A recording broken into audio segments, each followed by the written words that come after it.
వేములవాడల్లి అసలు ఇక్కడ జరిగేందుకున్నా అక్కడ ఉన్న లోకల్లో చాలా మందిని అడగడం జరిగింది.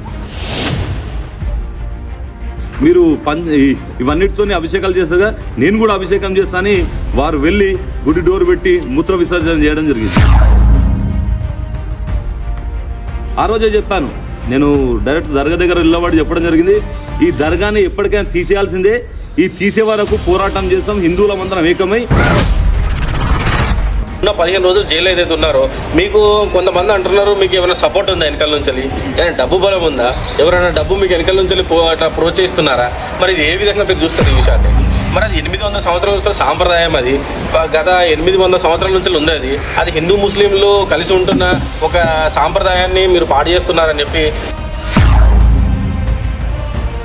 పరమతం వాళ్ళు నా మీద వర్కేసి పెట్టలేదు. మన దరిద్రం ఏం తెలుసా? సెక్యులరిజం.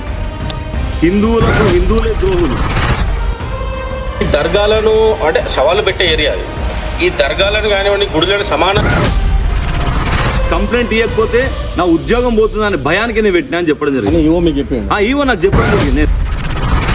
శవం ముట్టుకొని గుడిపోమని చెప్పే సాంప్రదాయం ఎక్కడండి? మన హైదరాబాద్ ని పాకిస్తాన్ గా తయారు చేద్దామని ఒక కంకణం పట్టుకుని ఒక రజాకారు 1000 మందిని ఆడవాళ్ళని మానభంగం చేస్తే, మగవాళ్ళని చంపితే, ఈ సెక్యులర్ నా కొడుకులను ఫస్ట్ వేరే మతం వాళ్ళని ఇబ్బంది పెట్టాల్సిన ఈ సెక్యులర్ నా కొడుకులను వాళ్ళ ఇంట్లో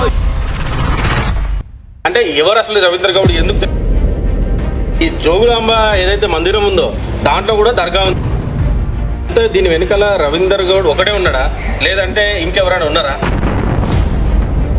మేము కనుక వస్తే మీ హిందువులను దాడులు చేస్తాం, మీ హిందువులను భయభ్రాంతులను చేస్తాం, మీ హిందువులు మాట్లాడితే మాత్రం కొడతామని. మరి ఎందుకు మందిరాలు మాత్రమే ట్యాక్సులు కడుతున్నారు? ఈ వక్ఫ్ బోర్డు ఎక్కడికి పోతే అక్కడికి జెండాలు మార్చి ఇది వక్ఫ్కి సంబంధించిన ల్యాండ్ అని వాళ్ళ తాతలు ముత్త.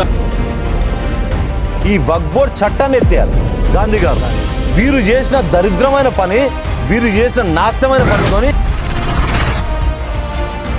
ఇక్కడ ఇప్పుడు వక్ఫ్ బోర్డు ముస్లింలకు ఉంది, క్రిస్టియానిటీ బోర్డు అని చెప్పి క్రిస్టియన్స్ ఉంది. మరి హిందువులకి అసలు సంరక్షణ లేదా? ఇది హైదరాబాద్లో ఇప్పుడు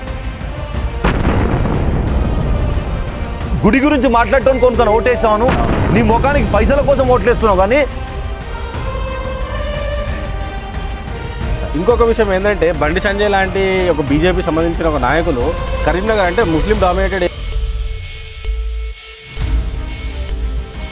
ఏకదాటి మీద నిలబడే హిందుత్వం ఏడుందంటే. ఇంకో విషయం, మీరు ఇప్పుడు మనం రీసెంట్గా చూసుకుంటే ఆంధ్రప్రదేశ్లో కూడా మీరు చూస్తూ ఉంటే డిప్యూటీ స్పీకర్ స్థాయిలో ప్రోటోకాల్లో ఉన్న మనిషిని కూడా వాళ్ళు తరిమి కొట్టే పరిస్థితి ఏర్పడ్డది.